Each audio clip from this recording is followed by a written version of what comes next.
27장 28절에서 29절 같이 읽습니다. 하나님은 하늘의 이슬과 땅의 기름짐이며 풍성한 곡식과 포도주를 내게 주시기를 원하노라. 만민이 너를 섬기고 열국이 내게 굴복하리니 내가 형제들의 주가 되고 내 어머니의 아들들이 내게 굴복하며 너를 저주하는 자는 저주를 받고 너를 축복하는 자는 복을 받기를 원하노라. 아멘.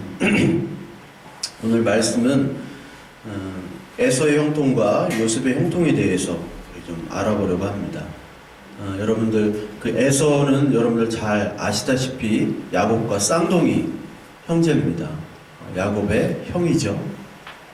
그 성경에 보면은 가인과 아벨의 그 이야기가 나오고 또 이삭과 이스마엘의 이야기가 나옵니다. 그리고 오늘은 에서와 야곱의 이야기가 또 나오죠.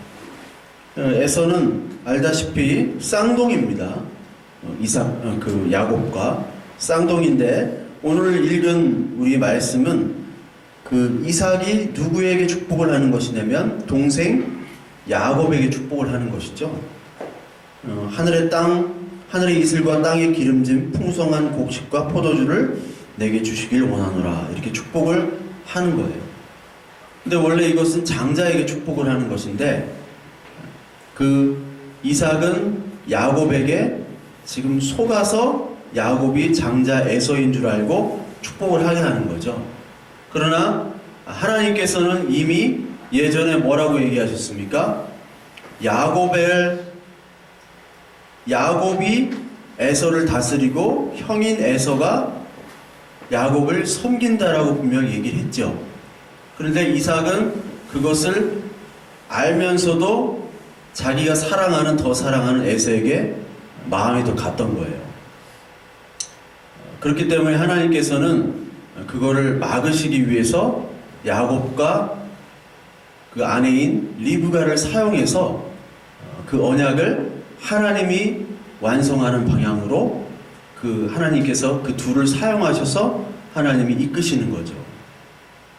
그 후에 이제 에서에게 축복을 이제 줘야 되는데 이제 축복을 줄 게 없어요. 그래서 어떤 축복을 주냐면 27장 39절 41절에 아버지 이삭이 에서에게 나머지 축복을 하는 건데 우리 여기 쉬운 성경으로 한번 보겠습니다. 27장 39절 41절 그의 아버지 이삭이 그에게 대답하였다. 내가 살 곳은 땅이 기름지지 않고 반대죠. 하늘에서 이슬도 내리지 않는 곳이다. 너는 칼을 의지하고 살 것이며 너의 아우를 섬길 것이다. 그러나 애써 힘을 기르면 너는 그가 내 목에 씌운 멍에를 부술 것이다. 에서는 아버지에게서 받을 축복을 야곱에게 뺏긴 것 때문에 야곱에게 원한이 깊어갔다. 그는 혼자서 아버지를 곡할 날이 머지 않았으니 그때가 되면 동생 야곱을 죽이겠다고 마음을 먹었다. 라고 나옵니다. 반대의 축복을 얘기하는 거죠. 그러나 네가 애써서 힘을 기르면 즉 칼을 의지하고 열심히 네 노력을 하게 되면 야곱만은 못해도 뭐 비슷하게 살아간다는 의미죠. 그러니까 에서는 애써야지 되는 거예요. 그래서 이름이 에서인가인지 모르겠지만 열심히 자기의 힘을 가지고 의지하는 사람으로 살아야 된다는 것이 에서입니다. 그리고 야곱은 반대로 하늘에서 땅도 기름지고 땅이 기름질 수 있는 것은 이미 땅이 축복을 받았다는 거죠. 하늘에서 이슬이 내리는 거예요. 하나님의 축복을 곱배기로 받는 거예요. 그것과 반대입니다. 그런데 여러분 에서와 야곱의 삶을 한번 보세요. 야곱이 하란의 삼촌 집으로 가죠. 그 에서를 피해서 거기서 몇 년간 종살이를 합니까? 20년간 종살이를 해요. 20년간 부인 둘 위해서 그리고 또 가축 돌보는데 또 6년 해가지고 20년 동안 죽을 고생을 합니다. 근데 그 당시 에서는 번영을 해요. 우리 창세기 36장 한번 봅시다. 창세기 36장을 보면 야곱이 그렇게 고생하고 있을 때 에서의 자손이라고 나오죠. 자, 36절 1절에 보면 에서 곧 에돔의 족보는 이러하니라. 에서라는 것이 곧 에돔이란 얘기입니다. 에돔이란 나라. 에돔의 족보가 나오면서 가나안 여인과 결혼하고 이스마엘 딸하고 결혼하고 뭐 여자들하고 많이 결혼을 하죠. 그리고 소유가 풍부했다고 그래요. 그러니까 이 에서는 여기 보면은 9절에 보면 세일산에 있는 에돔 족속의 조상에서 에서의 족보는 이러하고, 세일산이라는 곳에서 이미 에서는 큰 세력을 이루었어요. 특히 야곱과 대결할 때, 야곱이 에서를 만나라고 할 때 에서가 400명의 사람을 이끌고 갑니다. 그러니까 자기의 사병이 400명이었다는 거예요. 그만큼 큰 세력을 이룬 게 바로 에서입니다. 근데 야곱은 지금 겨우 삼촌한테 도망 나온 신세예요. 물론 많은 소유가 있었긴 하지만 에서에 비해서는 보잘것 없습니다.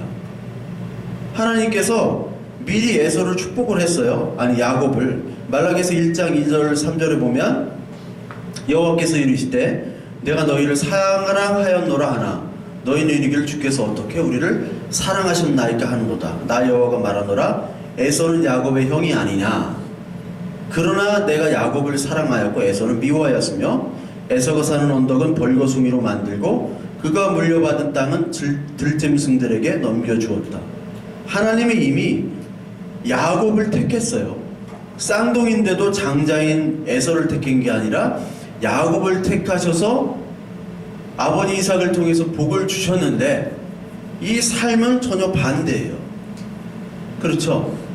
우리가 하나님의 자녀로서 택함을 받았는데도 불구하고 우리의 삶이 전혀 나아지지 않는, 오히려 고생하고 오히려 하나님을 믿지 않는 사람들이 더 풍요와 낙을 누리는 그런 것도 우리가 너무나 많이 보잖아요. 하박국도 그거에 대해서 왜 의인은 이렇게 힘들어하고 고난을 받으며 악인은 어떻게 이렇게 잘 살고 형통하느냐, 그것에 대해서 시편에 이 말씀이 있습니다. 시편에 내가 악인의 형통함을 보고 오만한 자를 질투하였음이로다. 그들은 죽을 때에도 고통이 없고 그 힘이 강건하며 사람들이 당하는 고난이 그들에게는 없고 사람들이 당하는 재앙도 그들에게 없나니 그러므로 교만이 그들의 목걸이요 강포가 그들의 옷이며 살찜으로 그들의 눈이 솟아나며 그들의 소득은 마음의 소원보다 많으며, 소득이 마음의 소원보다 많대요. 힘이 강건하대요. 우리 좀 그래봤으면 좋겠어요. 내 소원함보다 소득이 더 많았으면. 아니, 하나님을 알지 못하는 사람들이 악인의 이런 형통함을 보고 있다는 거예요. 그런데 우리는 어때요? 여기 봐요. 맨 마지막에 나는 종일 재난을 당하며 아침마다 징벌을 받았도다. 악인들의 재물은 더욱 불어나는데 내 마음을 깨끗하게 하고 내 손을 씻어서 무죄하다고 그렇게 열심히 하나님을 섬기는데도 불구하고 나는 날마다 재난을 당하고 징벌을 받는데요. 이게 어찌된 일이냐? 야곱도 그렇고 에서도 그렇고 가인과 아벨을 보십시오. 가인은 잘 살았어요. 모든 풍요를 누렸습니다. 모든 문화와 혜택을 다 누렸는데 그 동생 아벨은 죽었잖아요. 하나님이 택한 아벨. 그리고 아벨은 하나님께 믿음으로 제사를 드렸는데도 불구하고 맞아 죽었다는 거예요. 자기 형한테, 자기 친족한테. 어떻게 이럴 수가 있습니까? 근데요, 우리가 에돔, 특히 에서의 역사를 한번 봅시다. 이 에돔이라는 것은 쌍둥이 형이면서 동시에 이 세상을 얘기하는 거거든요. 하나님을 거부하는.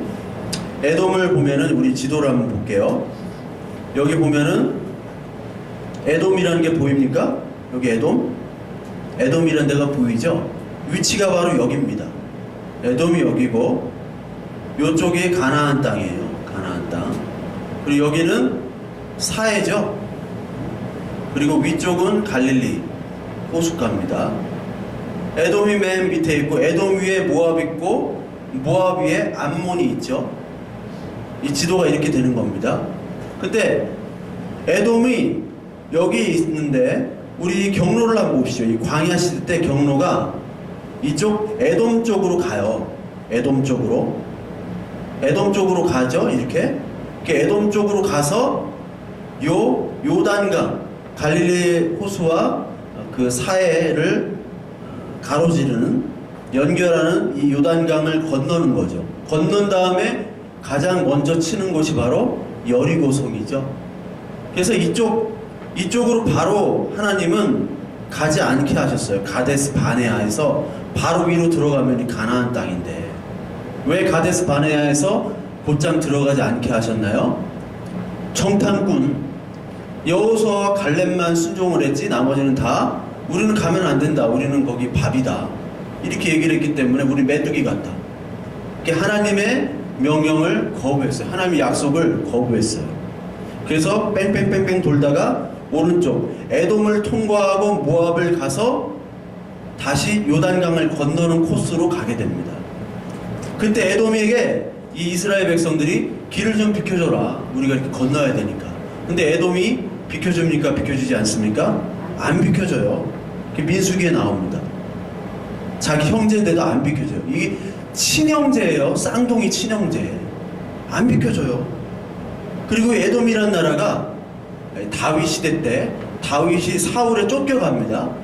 막 쫓겨가다가 아히멜렉이라는 제사장한테 가요. 거기서 이제 배가 고파가지고 거기 이제 제단에 놓은 진설병이라고 성경에 그렇게 나오죠. 그걸 이제 먹습니다. 먹고서 거기서 골리앗을 물리쳤던 그 칼을 또 받아요. 골리앗의 칼. 그거를 받고 이제 가는데 그거를 사울이 알게 돼요. 어떻게 알게 되냐면 거기에 에돔 사람, 그러니까 에서의 후손인 도액이라는 사람이 그걸 사울한테 고자질을 합니다. 그래가지고 사울이 와가지고 거기 아히멜이라는 제사장 가족들 그리고 여러 제사장들 85명을 죽입니다. 그러니까 고자질한 것도 바로 에돔이에요. 다윗, 그러니까 야곱의 후손인 다윗은 곧 하나님 예수 그리스도를 상징하잖아요. 예수 그리스도에게 죽이기 위해서 그 다윗을 죽이기 위한 도구로 또 에돔이 나쁘게 또 쓰임 받는 거예요. 그리고 마지막에 헤롯 왕, 예수님 있을 때 헤롯 왕이 어디 출신이 이두메 출신이라고 에돔 출신 왕입니다. 에돔 출신. 그 헤롯 왕이 누구를 죽이려고 해요? 예수 그리스도를 죽이려고 하잖아요. 그러니까 한 배에 나타난 하나님의 택한 형제임이 그 형제가 예수 그리스도의 족보로 나오는 그 동족, 자기의 동생, 자기의 형제를 죽이는 것이 바로 이 성경의 이야기예요. 마지막에 예루살렘에 이제 저기죠. 예루살렘에 그 바벨론이 공격될 때 그 에돔이 이스라엘 그 바벨론과 함께 이스라엘을 공격하는데 가담하게 됩니다. 이 내용이 어디 나오면 오바댜서에 나와요. 오바댜는 딱 한 장으로 되어 있어요. 누구에 대한 심판을 얘기하냐면 바로 에서에 대한 심판을 얘기합니다. 자, 읽어보면 내가 내 형제 야곱에게 행한 포악으로 말미암아 부끄러움을 당하고 영원히 멸절되리라.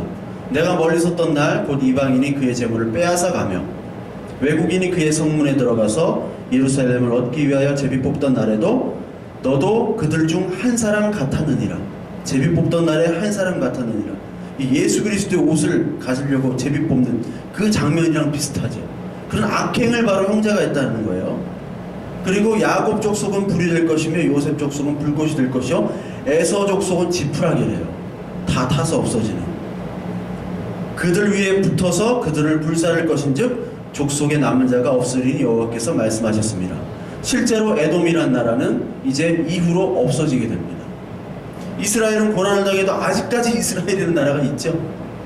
에돔은 순식간에 사라졌어요. 순식간에 에돔이. 그래서 히브리서 12장에 이 말씀이 있습니다. 시편 137장에도 이 말씀이 있습니다. 주님, 예루살렘이 무너지던 그날에 에돔 사람이 하던 말, 헐어버려라, 헐어버려라. 예루살렘을 헐어버려라. 그 기초가 드러나도록 헐어버려라 하던 그 말을 기억해 주세요. 라고 나와요. 그러니까 에돔이 이런 악한 일들을 했습니다. 그래서 성경은 뭐라고 했냐면 이 에서에 대한 이야기를 뭐라고 하냐면 히브리서 12장 15절부터 17절까지 우리 같이 한번 읽어볼까요? 여기 나와 있는 그 쉬운 버전의 성경으로 같이 읽습니다. 시작. 하나님의 은혜에서 걸어가는 사람이 아무도 없도록 여기하시고 또 승리가 도사서 위하고 또 서로 아는 사람이 더러워지는 일이 없도록 주의하십시오. 또 음행하는 자가 음식한 그릇에 자기가 빨아먹는 에서와 같은 특별한 행위를 주의하십시오. 여러분이 알다시피 에서는 그에게 축복을 선박하려고 하시나 거절하지 않았습니다.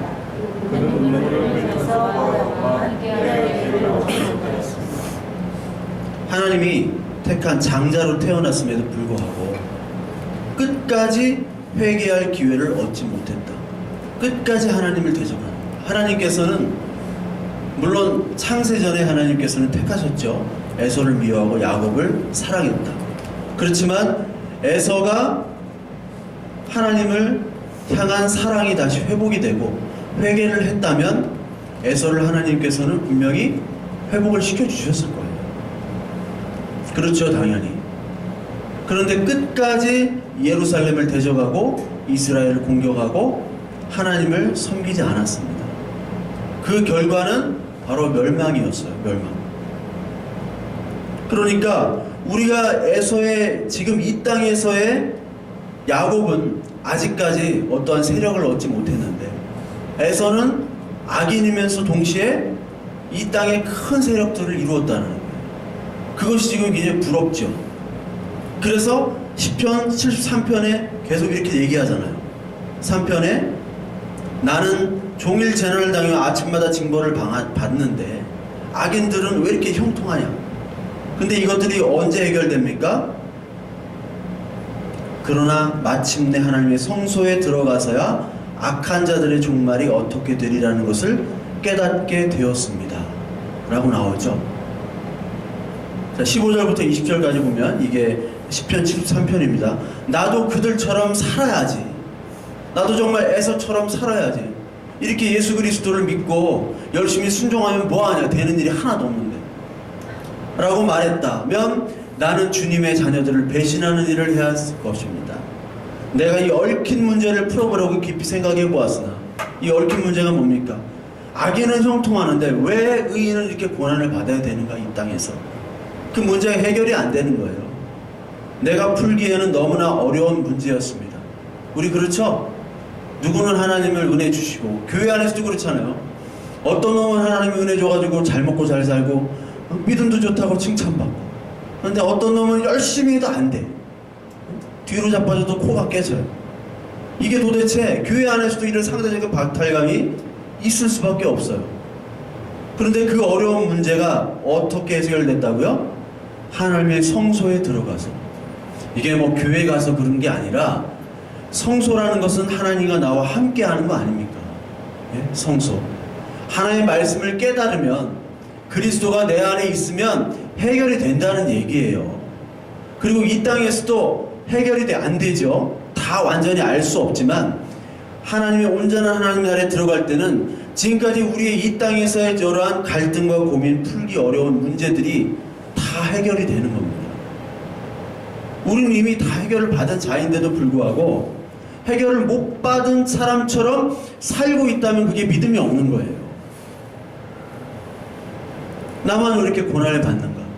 아니 악인들은 망한다니까요. 나중에 멸망당한다는 거예요. 그 악인은 그리스도와 전혀 관계없이 세상의 형통으로 그것을만을 추구하는 사람들이에요.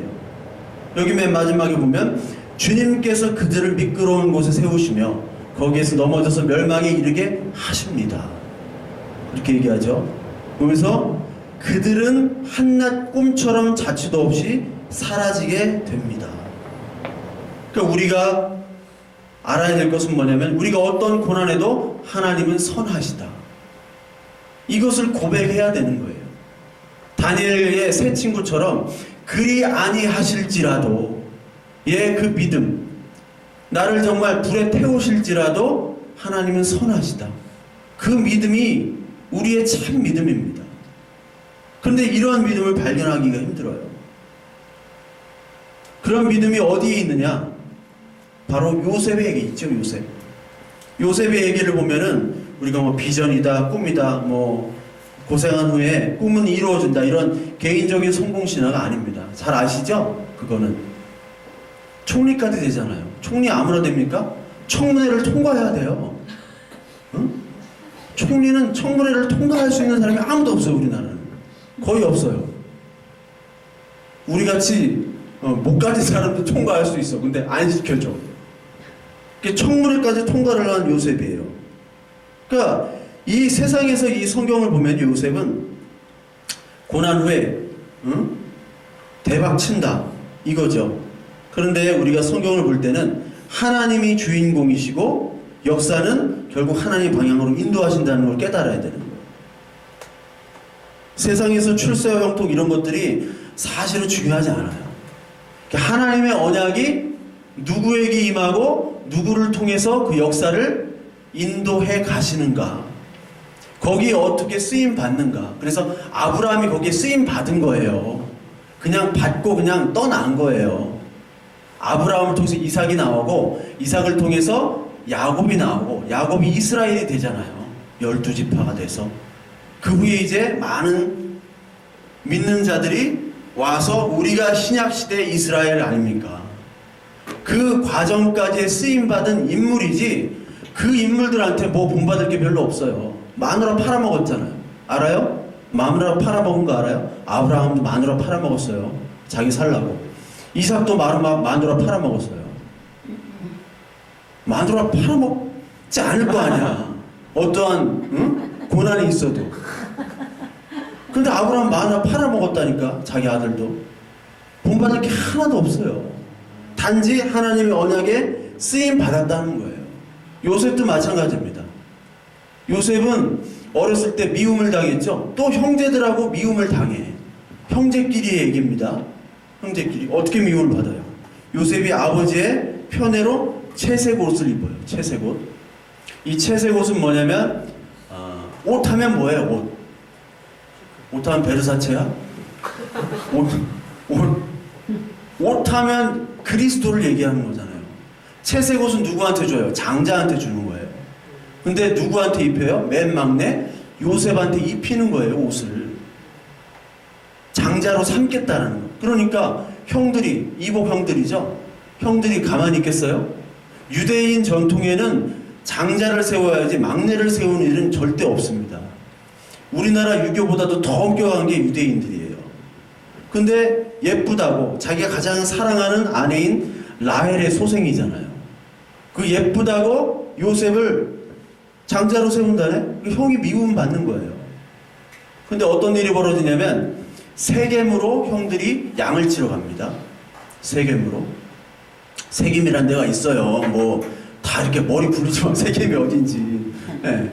세겜이 양을 치러 가는데 이 아버지가 뭐라고 하냐면 세겜에 가서 너희 형들이 양을 잘 치고 있는지 평안한지 봐라 하고 요셉을 보내요. 거기서 히브리 말 샬롬이란 말을 씁니다. 평안한지. 왜 보내느냐면 세겜이라는 곳이 어떤 곳이에요? 그 양을 잘 치나 보내라 가라 할 때 그 전 장면이 창세기에 뭐가 나오냐면 그 딸 야곱의 딸 디나가 세겜에서 강간을 당해요. 세겜이란 사람한테 지명도 세겜이고 이름도 세겜입니다. 히위 족속 아들 하몰의 아들 세겜 이렇게 나와요. 그러니까 그 후에 레이와 시므온이 할례받게 해야 된다고 하면서 다 죽여버리잖아요. 그러니까 종족 간에 전쟁이 일어날 수가 있는 상황이에요. 부족 간에. 근데 그 땅에 가가지고 양을 치니 이 형제 얘네 자식들이 어떻게 되지 않을까 걱정해서 보내는 겁니다. 샬롬. 이것은 바로 뭐냐면 우리 인간에게 평안 샬롬이 없잖아요. 하늘을 떠난 인간에게는 샬롬이 없습니다. 평안이 없는 인간에게 파송, 채색 옷을 입은 그리스도를 장자로 삼아서 파송하는 장면이에요, 사실. 그리고 그 파송하는 장면에서 요셉은 순종을 합니다. 순종을 하죠. 그게 바로 그리스도의 순종이에요. 그걸 나타내는 거예요. 그냥 가라 해서 예 알겠습니다. 얼마 주실 건데 이게 아니야. 가는 거예요. 그리스도의 순종을 얘기해요. 근데 가서 보니까 없어요. 형제들이 떠났어요. 어디로 가냐면 도단이라는 곳으로 갑니다. 도단. 아 여기는 없고 사람들한테 물어보니까 도단이라는 곳으로 갔어 해서 가요. 근데 도단이라는 뜻이 뭐냐면 웅덩이라는 뜻이에요. 여기서 복선이 깔리죠. 결국 웅덩이에 산채로 묻으려고 그러잖아요.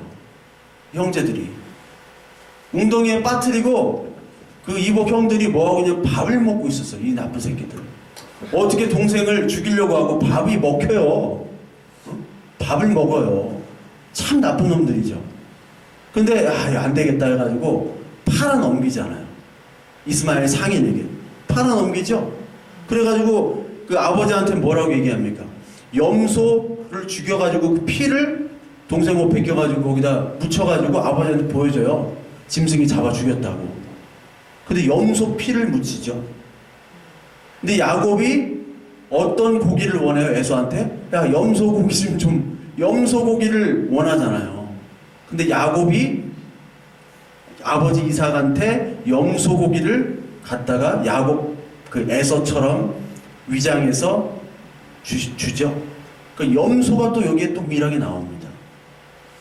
염소에 의해서 속고 속임을 당하는 그 이야기가 또 여기 나와요. 그러니까 채색옷의 피를 가지고 가서 사실 그것을 그 피를 가지고 사실 우리가 구원을 받은 거예요. 그 스토리입니다. 그러니까 만약에 채색옷을 입지도 않았다면 요셉이 이런 뭐 팔려가거나 죽일 고비 그리고 노예로 팔려가지도 않았겠죠. 그리고 야 좀 형한테 갔다 와라 했을 때 아버지 나 안 갈래요. 나 지금 바빠요. 이렇게 했다면은 순종하지 않았다면 이런 고난을 받지 않았을 거예요. 근데 순종했다니까요. 아버지 말씀에 순종했다니까요. 그러니까 지금 고난을 받잖아요. 게다가 보디발 그 시위대장 보디발의 집에 갔을 때 노예로 일을 하다가 보디발의 아내가 유혹을 하잖아요. 같이 자자 했을 때 어떻게 하나님 앞에 득제하리요 하면서 거부했어요. 믿음을 지키니까 어떻게 돼요? 빵에 갔어요.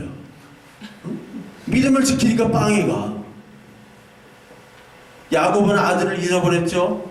그리고 큰아들 루우벤이라는 거는 자기 척 비라랑 또 같이 통관을 했죠. 그리고 강간당했죠. 두 아들은 또 살인자죠. 사람들을 마구 죽였죠. 자기 사랑하는 아들은 죽었다고 생각하지만 실제는 그 먼 나라 가서 노예 생활하고 있죠. 이 집안이 아주 개판이에요, 개판. 영어 할렐루야에서 아니 도대체 집안이 왜 이 모양입니까? 장로한테 그러잖아요. 도대체 집안이 이거 하나님이 택했다는 집안이 이거 엉망진창이에요. 요셉도 지금 뭐 도대체 이게 무슨 인생인지 모르는 거예요. 그런데 창세기 39장에 뭐가 나옵니까? 창세기 39장에 요셉이 어떻대요? 여기 봅시다. 여호와께서 요셉과 함께 하심으로 그가 뭐한 자가 됐대요? 형통한 자가 됐대요. 형통한 자. 뭐가 형통해요? 형통하기는. 그의 주인 애굽 사람의 집에 있으니 그의 주인이 여호와께서 그와 함께 하심을 보며 또 여호와께서 그의 범사에 형통하게 하심을 보았더라. 우리가 찬양 나의 갈 길 다 가도록 이거 막 이렇게 하다가 만사 형통하리라 이때 막 주먹을 불 던지고 만사 형통하리라. 만사 형통이라는 게 옛날 그 전 정부 때 형을 통하지 않으면 모든 일이 이루어지지 않는다. 형을 통해야만 이루어진다 해가지고 전직 대통령 형이 뭐 다 해먹다가 빵에 한번 갔다 오셨잖아요. 예. 그때 만사 형통인데 그 형통이 아니에요. 이 형통이라는 것은 원어로 보면은 이게 막 막힘없이 전진한다는 뜻입니다. 히브리 말로. 그러니까 모든 일이 뭐 우리가 실제로 생각하는 것처럼 형통하게 되는 거예요. 만사가. 그런데 성경에서 얘기하는 건 지금 만사가 되는 게 아니라 자꾸 안 돼. 그런데 하나님께서는 오늘 요셉이 형통하대요. 그 조건이 뭡니까? 여호와께서 요셉과 함께 하심으로 라는 말이 나와요. 그리고 여기 그 보디발이 볼 때 여호와께서 그와 함께 하심을 보며 그것이 형통하다는 얘기죠. 하나님이 이 사람과 함께 하느냐 이 사람이 고난에서 벗어나느냐 벗어나지 않느냐는 중요한 게 아니에요. 이렇게 얘기하면 사회학자들, 특히 마르크스 같은 경우는 부르주아 계급이 이 프롤레타리 계급을 다스리기 위한 통치 수단으로 보죠. 기독교 같은 거를. 이 땅에서 열심히 하나님을 위해서 헌신하고 고생해야 된다. 그래야지 천국 가서 상을 받는다. 그러니까 열심히 고생하는 것이 당연하다. 이렇게 얘기하잖아요. 그거를 그렇게 기독교는 악용하고 있다. 자본가들의 종교다.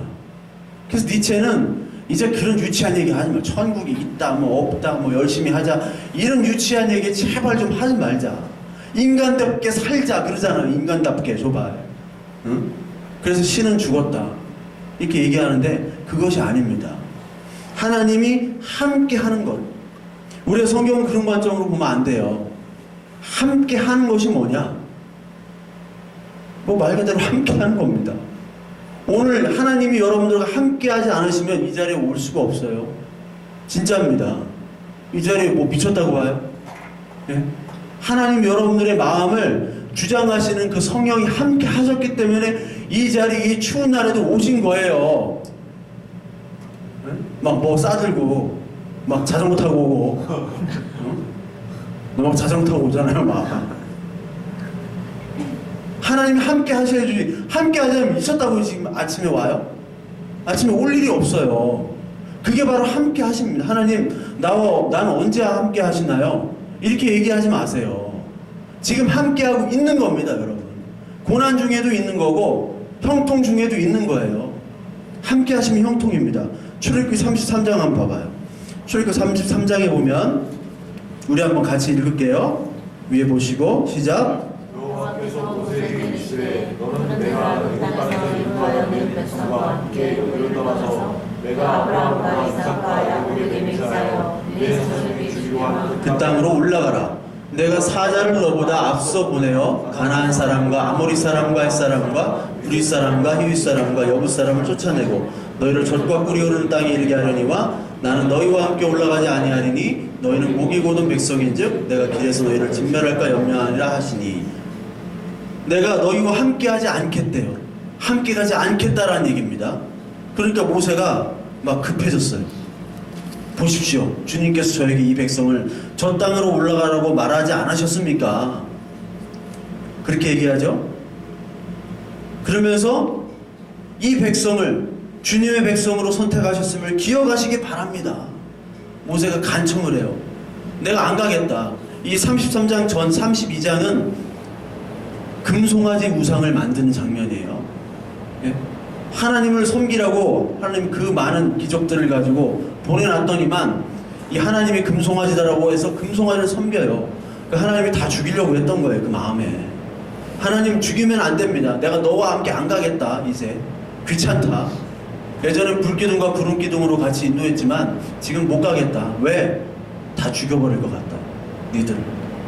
그러니까 안 됩니다. 하나님을 선택한 백성이잖아요. 그러니까 주님께서 맨 마지막에 어떻게 해요? 대답하셨다. 내가 친히 너희와 함께 가겠다. 그리하여 내가 안전하게 하겠다. 마음을 바꾸시죠. 모세는 하나님이 없는 가나안 땅, 그 풍성한 젖과 꿀이 흐르는 땅은 아무 소용이 없다는 걸 깨달았어요. 광야 먹을 것도 없고 물도 없지만 하나님이 함께 하신다면 그것이 바로 천국 하나님 나라, 완성된 기쁨의 나라라는 걸 깨달았어요. 하나님 함께하는 게 중요합니다. 여호수아에도 이런 말씀이 있습니다. 내 평생에 너를 능히 대적할 자가 없으니 내가 모세와 함께 있었던 것 같이 너와 함께 있을 것이니 내가 너를 떠나지 아니하며 버리지 아니하리라. 그러니까 강하고 담대하고 두려워하지 말라, 놀라지 말라. 이사야서 43장에도 똑같은 얘기가 나오죠. 두려워하지 말라, 놀라지 말라. 내가 너와 함께 함이니라. 뭐 그 구절 막 이렇게 저러고 암송하고 그러잖아요. 예. 함께 하겠다는 거예요. 그리고 10편 23편 4절에 보면 내가 사망의 음침한 골짜기로 다닐지라도 해를 두려워하지 않을 것은 주께서 나와 함께 하심이라. 주의 지팡이와 막대기가 나를 안위하시나이다. 10편 51편 10절 같이 읽겠습니다. 하나님이여 내 속에 정한 마음을 창조하시고 내 안에 정직한 영을 새롭게 하소서. 나를 주 앞에서 쫓아내지 마시며 주의 성령을 내게 거두지 마옵소서. 하나님 함께 해달라는 거예요. 그것이 바로 하나님의 형통입니다. 우리 시편 105편 7절에서 19절, 특히 우리 19절을 한번 보겠습니다. 주님은 그들보다 흰 것 앞서 한 사람을 보내셨으니 그는 종으로 팔린 요셉이다. 사람들은 그 발에 착고를 채우고 그 목에는 쇠칼을 씌웠다. 곧 여호와의 말씀이 응할 때까지라. 그의 말씀이 그를 단련하였도다. 자, 요셉은 하나님이 형통, 하나님이 함께 하셨죠. 근데 형통이라는 것은 또 뭐냐면 하나님의 언약, 하나님의 뜻이 그 인생에 임하는 것이 바로 형통이에요. 내가 고난 중에도 하나님이 내가 너를 택하고 내가 이러이러한 일들, 언약을 지키는 일들에 너를 사용하겠다. 사용받는 거예요. 그 고난을 벗어나는 게 형통이 아니라 고난을 통해서라도 하나님의 뜻이 이루어지는 것이 형통입니다. 요셉은 장자로 택함을 받았어요. 그렇죠? 장자. 성경에서는 어떻게 나오면 루벤이란 장자가 서모 빌라랑 통관을 해서 루벤은 장자로부터 없어집니다. 그리고 맨 막내 요셉이 장자의 역할을 하는 거예요. 장자, 큰아들이 뭔 역할을 해요? 집안을, 요즘은 안 그렇지만 옛날엔 집안을 일으켰잖아요. 일으켰어요. 집안을 일으켜가지고 큰아들한테는 몰아줍니다. 공부시키고 뭐하고. 그래서 학교 가가지고 돈을 벌어가지고 집안을 먹여 살리는 역할이에요. 마찬가지 여기서 막내가 집안을 먹여 살립니다. 어떻게 먹여 살려요? 먼저 애국으로 가죠. 팔려가는 거예요. 팔려가는 거예요. 어떻게 팔려가요? 창세기 45장 7절 8절 하나님이 나를 형님들보다 앞서서 보내신 것은, 애국으로 앞서서 보냈죠. 하나님이 크나큰 구원을 베푸셔서 형님들의 목숨을 지켜주시는 것이고 형님들의 자손을 이 세상에 살아남게 하려는 것입니다. 그러므로 실제로 나를 이리로 보낸 것은 형님들이 아니라 하나님이십니다. 니들이 나를 팔아서 내가 온 것이 아니라 하나님이 그렇게 했다라는 거예요. 왜요? 이 가족들을 살리기 위해서. 그게 장자로 택함 당하는 거예요. 즉 요셉을 먼저 희생시킨 다음에 이스라엘을 구원하는 거죠. 그 모형이에요. 그 모형. 요셉은 잘못이 없어요. 죄가 없습니다. 죄 없는데 팔려갔어요. 형제들 팔려갔죠. 예수 그리스도께서 죄가 있으십니까? 죄가 없어요. 그런데 누구에 의해서 팔려갔어요? 형제, 자기 동족에게 팔렸잖아요. 그래서 희생이 당하죠. 그 희생의 피로 말미암아 요셉도 그 피 묻은 옷에 의해서 이스라엘 백성, 자기 야곱 가족들이 구원을 받았듯이 먼저 팔려가는 거예요. 먼저. 그리고 동시에 야곱이 그 아들에 의해서 구원을 받습니다. 야곱은 이스라엘이죠. 아들인 요셉에 의해서 구원이 되잖아요. 거기 가나안에 있었으면 어땠어요? 굶어 죽었다고요. 마찬가지로 이스라엘 야곱은 지금의 교회를 얘기하죠. 교회의 후손, 교회의 아들인 예수 그리스도를 통해서 누가 구원을 받습니까? 교회가 구원을 받는 거예요. 그 모델을 얘기하는 거예요. 창세기 3장 15절에 여인의 후손에 의해서 구원을 받는 거예요. 계시록 13장에 나오는 것처럼, 계시록 13장에도 그 내용이 나오죠. 여자를 잡으려고 하죠. 여자의 태어난 아기를 죽이려고 하잖아요. 근데 태어나잖아요. 그 장면이 나오잖아요. 계시록 12장에. 잘 모르시죠? 네, 모르셔도 됩니다. 네. 그 모델을 얘기하는 거예요. 그래서 이 요셉은 계속해서 자기가 먼저 희생으로 말미암아 이 자기 가족들, 야곱의 가족들을 섬기는 겁니다. 처음에 이게 꿈으로 나타나요. 꿈에 자기 곡식단이 있는데 형제들의 곡식단이 자기 곡식단에 인사를 하죠. 그리고 해와 달의 별 11개 해와 달 별이 자기에게 경배를 하는 꿈이 나와요.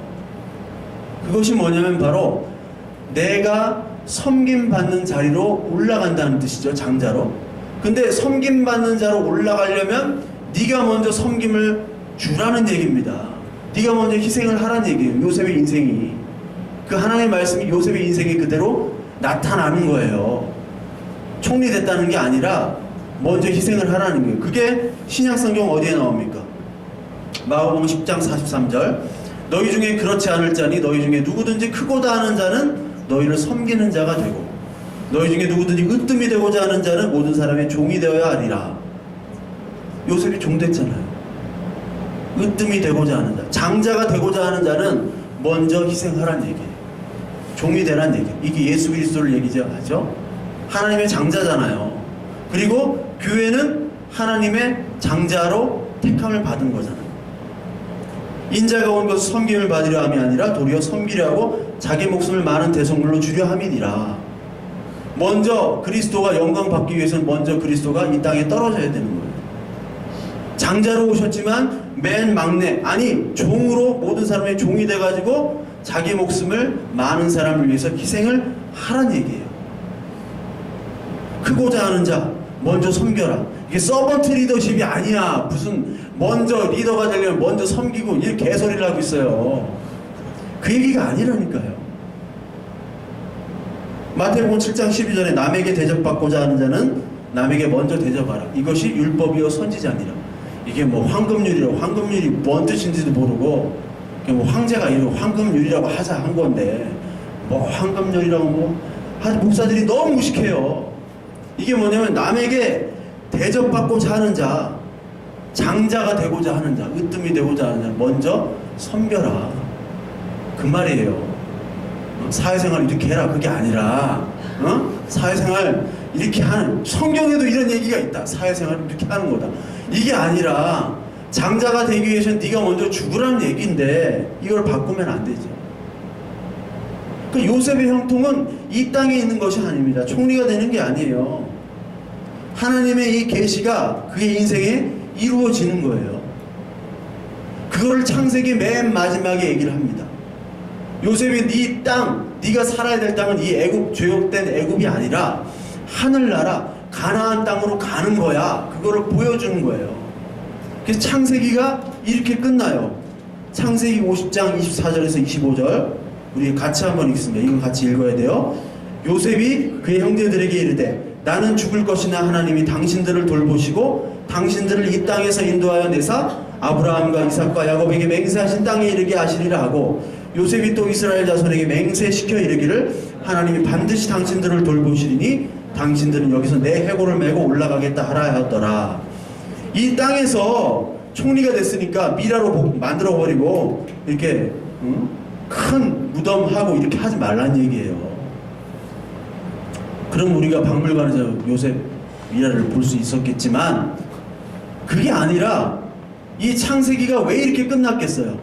창세기는 벌써 계시록을 얘기하고 있는 거예요. 새하늘과 새 땅을 얘기하고 있는 거예요. 이 땅이 아니라 이 애굽의 땅이 평생 형통한 땅이 아니라 요셉이 세상적으로 형통하게 마지막에 됐지만 그것을 형통이라고 보지 않고 새하늘과 새 땅, 하나님이 지정해 주신 그 가나안 땅으로 해골을 가지고 가라.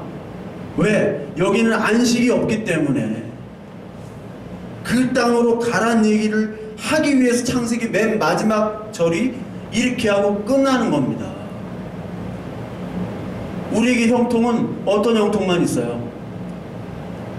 하나님 나라 형통밖에 없어요. 그렇다고 뭐 찌질하게 살란 얘기가 아니야. 열심히 도전하고 추라이 하세요. 추라이 하란 말이에요. 그러나 그 형통, 이 땅의 형통은 영원한 것이 아니라 일시적인 거란 말이에요.